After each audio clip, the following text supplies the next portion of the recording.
नमस्कार दोस्तों, आज हम बात करेंगे बीएससी नर्सिंग सेकेंड ईयर के सब्जेक्ट एमर्सन के टॉपिक ग्लोमेरुलोनेफ्राइटिस के बारे में। इसे नेफ्राइटिक सिंड्रोम के नाम से भी जानते हैं।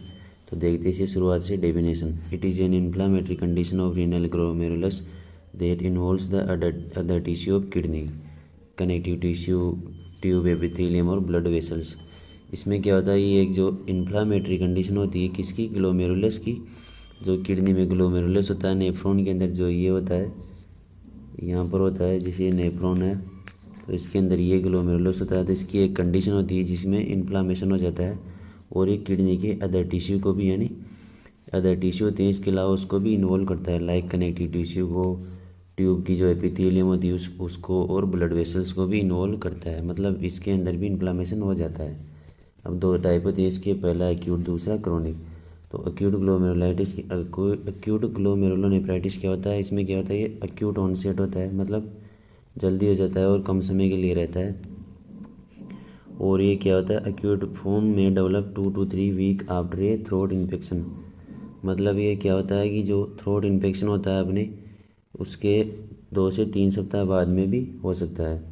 ये क्यों होता है, क्योंकि जो थ्रोट में इन्फेक्शन होता है उससे क्या होता है, एंटीजन एंटीबॉडी फॉर्मेशन होकर फिर क्या होता है, ग्लोमेरुलस के अंदर चला जाता है और फिर वहाँ पे इन्फ्लामेशन कर देता है। इसके क्लियरली सिम्टम्स कौन कौन से होते हैं, फेशियल एडिमा होता है मॉर्निंग के अंदर, इमेच्योर यानी ब्लड के अंदर यूरिन के अंदर ब्लड आता है, और ओलिग्यूरिया यानी 24 घंटे के अंदर 400 ml से भी कम यूरिन आता है, और शॉर्ट ब्रेथ यानी कम, मतलब छोटी छोटी सांस आती है, मतलब बार बार सांस आती है, शॉर्टनेस हो जाती है ब्रीथ में। दूसरा क्रोनिक ग्लोमेरुलोनेफ्राइटिस। इसमें क्या होता है कि जो क्रोनिक फॉर्म होता है यानी लंबे समय तक रहता है, ये साइलेंटली डेवलप होता है, मतलब इसमें कोई सिम्टम्स नहीं दिखाई देते लंबे टाइम तक, फिर बाद में डेवलप होता है, इसके सिम्टम्स दिखाई देते हैं। फिर अर्ली सिम्टम्स कौन कौन से दिखाई देते हैं बाद में, इमेच्योरिया, प्रोटीनूरिया, हाइपरटेंशन और एंकल स्वेलिंग, मतलब एंकल के अंदर स्वेलिंग आ जाती है। इमेच्योरिया ने ब्लड आ जाता है यूरिन में, प्रोटीनूरिया ने यूरिन में प्रोटीन भी निकलने लग जाता है। फ्रीक्वेंट नाइट टाइम यूरिनेशन, मतलब नॉक्चूरिया, रात के समय में बार बार टॉयलेट आती है, मतलब पेशाब लगता है रात के अंदर। और बबली या फोम यूरिन आता है, मतलब यूरिन पास आउट करते हैं तो उसमें बबल्स का फॉर्मेशन होता है। ये सब किस में होता है, क्रोनिक ग्लोमेरुलोनेफ्राइटिस के अंदर। अब देखते हैं इसे कौन कौन से कोजेस हो सकते हैं। 2 टाइप के कोजेस होते हैं, एक्सोजीनियस और एंडोजीनियस। एक्सोजीनियस में क्या होता है कि बाहर से किसी वजह से इन्फेक्शन होता है, उस वजह से क्या होता है, ये ग्लोमेरुलोनेफ्राइटिस। इसमें कौन कौन से बैक्टीरिया की वजह से हो सकता है, स्टेफाइलोकोकस इन्फेक्शन की वजह से हो सकता है, स्ट्रेप्टोकोकस, न्यूमोकोकाई, मीजल्स वायरस और हेपेटाइटिस बी वायरस के इन्फेक्शन की वजह से भी हो सकता है। इनमें होता ये है कि जो एंटीजन होते हैं, ये एंटीबॉडी से फॉर्मेशन करके कॉम्प्लेक्स बना के क्या करते हैं, ये ग्लोमेरुलस के अंदर जमा हो जाती है, वहाँ पे इन्फ्लामेटरी रिस्पॉन्स अराइज करती है।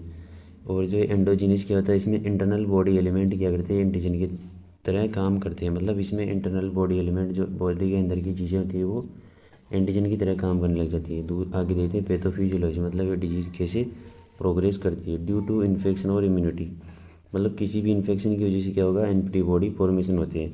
वो किसके लिए होते हैं, एंटीजन को किल करने के लिए। उसकी वजह से क्या होगा, एंटीजन एंटीबॉडी फॉर्मेशन होता है, और वो कहाँ पे एक्यूमुलेट हो जाती है, ग्लोमेरुलस के अंदर। अब ग्लोमेरुलस के अंदर एक्यूमुलेट होकर वहाँ पे क्या करते हैं, इन्फ्लामेटरी रिस्पॉन्स अराइज करती है और उसको इंजरी कर देते हैं। फिर से देखिए, किसी भी कारण से इन्फेक्शन हुआ, उसको क्या करा, इम्यूनिटी ने एंटीबॉडी फॉर्मेशन किया, और क्यों किया, एंटीजन को किल करने के लिए। अब इससे क्या होगा, antigen antibody formation complex formation होगा। फिर ये कहाँ पे एक्यूमुलेट होगा, ग्लोमेरुलस के अंदर। वहाँ पे ये क्या करेगा, इन्फ्लामेटरी रिस्पॉन्स अराइज करेगा और इंजरी कर देगा किसको, ग्लोमेरुलस को। और इसे क्या बोलते हैं, ग्लोमेरुलोनेफ्राइटिस सिंड्रोम। अब देखते हैं इसके साइन और सिम्टम्स कौन कौन से होते हैं। जैसे क्लासिकल साइंस होते हैं, मतलब मेनली जो इसके साइंस होते हैं, मुख्य साइन वो कौन से होते हैं, इमेच्योरिया यानी ब्लड के अंदर यूरिन आता है, हाइपरटेंशन होता है, ओलिग्यूरिया होता है, एडिमा होता है। ये तीनों साइन सिम्टम्स को क्या करते हैं, हम कनेक्ट कर सकते हैं एक दूसरे से, ये तीनों को। कैसे, ओलिग्यूरिया होगा मतलब यूरिन कम होगा तो ब्लड में, बॉडी में फ्लूइड बढ़ेगी तो उससे एडिमा होगा, एडिमा होने से हाइपरटेंशन होगा। आगे देखते हैं इसमें कौन कौन से साइन होते हैं। और बनने ने ब्लड यूरिन नाइट्रोजन और क्रिएटिनिन इंक्रीज हो जाएगा, क्यों, क्योंकि ओलिगोरिया हो जाएगा तो वेस्ट प्रोडक्ट बाहर नहीं निकल पाएंगे। पल्मोनरी एडिमा हो जाएगा, वहीं ओलिगोरिया की वजह से डार्क कोला कलर यूरिन हो जाएगा, प्रोटीन में यूरिन आएगा, प्योर हो जाएगी क्योंकि इन्फेक्शन हुआ है, सीजर्स हो सकते हैं। अब देखते हैं इसके कौन कौन से डायग्नोस्टिक इवैल्यूएशन होते हैं, मतलब इसका पता कैसे किया जाता है। फर्स्ट ऑफ ऑल हम एजेनर्स हिस्ट्री कलेक्ट करते हैं उसकी पेशेंट की, फिर उसका फिजिकल एग्जामिनेशन करते हैं, फिर उसके ब्लड टेस्ट करते हैं। ब्लड टेस्ट में क्या करेंगे, जो प्रोटीन यूरिया हो रहा था उसकी वजह से क्या होगा, सीरम के अंदर एल्ब्यूमिन प्रोटीन कम हो जाएगा और बर्न और क्रिएटिनिन बढ़े हुए मिलेंगे।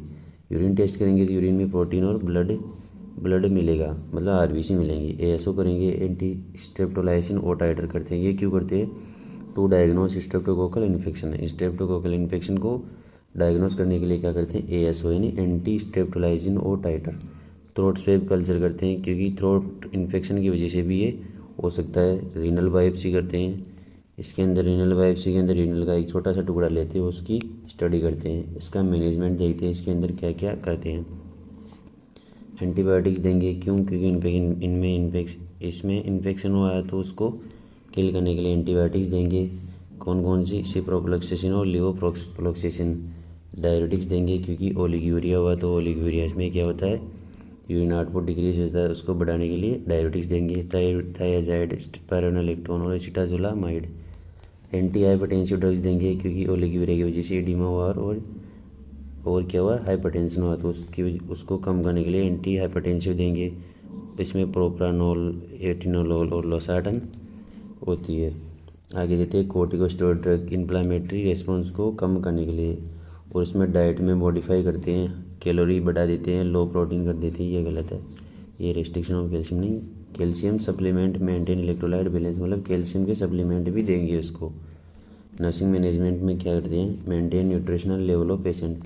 सबसे पहले क्या करते हैं, उसका न्यूट्रिशनल लेवल को मेंटेन करते हैं क्योंकि क्या हो रहा है, प्रोटीन लॉस हो रहा है। Protein level in diet of patient should be low to minimise protein catabolism and provide rest to kidney. मतलब इसमें क्या होता है कि जो प्रोटीन का लॉस तो हो रहा है, लेकिन क्या करते हैं इसके अंदर जो किडनी होती है जो कैटाबॉलिज्म करती है प्रोटीन का, तो उसकी वजह से उसको रेस्ट नहीं मिल पाता है, तो इसमें प्रोटीन का लेवल भी कम करना होता है। The level of protein in diet is determined by the amount of protein in India in need of the patient की नीड के हिसाब से, और इंडिया में जो व्यक्ति होती है उसकी नीड के हिसाब से उसे कैलकुलेट किया जाता है। और सोडियम की डाइट में सोडियम को रेस्ट्रिक्ट करते हैं क्योंकि एडिमा प्रेजेंट होता है। डाइट में कैलोरी हाई होनी चाहिए, हालांकि इसमें प्रोटीन का लॉस होता है, लेकिन इसमें प्रोटीन कम करते हैं क्योंकि किडनी को रेस्ट देने के लिए। आगे देखते हैं रिड्यूसिंग फ्लूइड ओवरलोड, मतलब एडिमा हो रखा है इसलिए फ्लूइड के ओवरलोड को कम करना है। तो main cause of oedema is reduced urine output कम हो जाता है, यानी ओलिगोयूरिया हो जाता है, उस वजह से क्या होता है, एडिमा होता है। And main nursing object is to maintain fluid balance.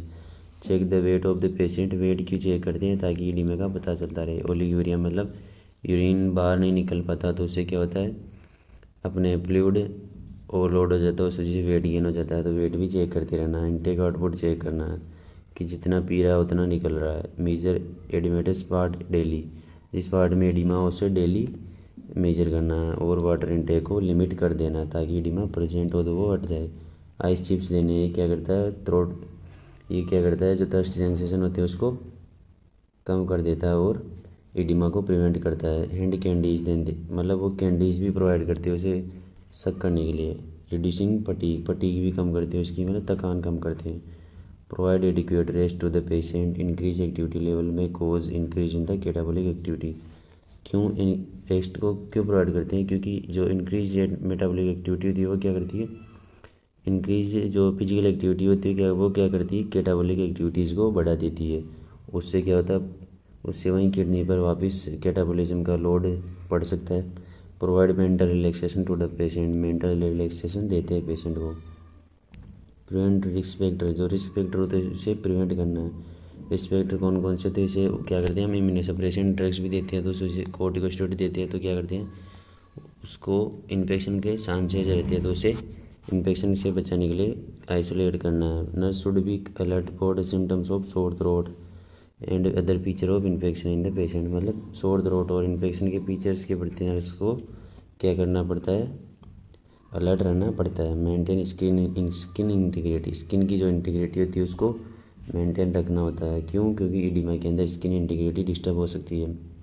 Patient is risk of skin breakdown due to oedema, oedema के कारण पेशेंट स्किन के ब्रेकडाउन के प्रोन होता है, मतलब संभावित होता है। So patient should be provided meticulous skin care. Meticulous यानी महीन स्किन केयर, मतलब बारीकी से उसकी केयर करनी होती है स्किन की, मतलब जैसे good hygiene, massage, correct position देना है पेशेंट को, उसकी हाइजीन मेंटेन रखनी है, मसाज प्रोवाइड करनी है, और एयर मैट्रेस यानी हवा वाले गद्दे होते हैं उसका प्रयोग करना, ताकि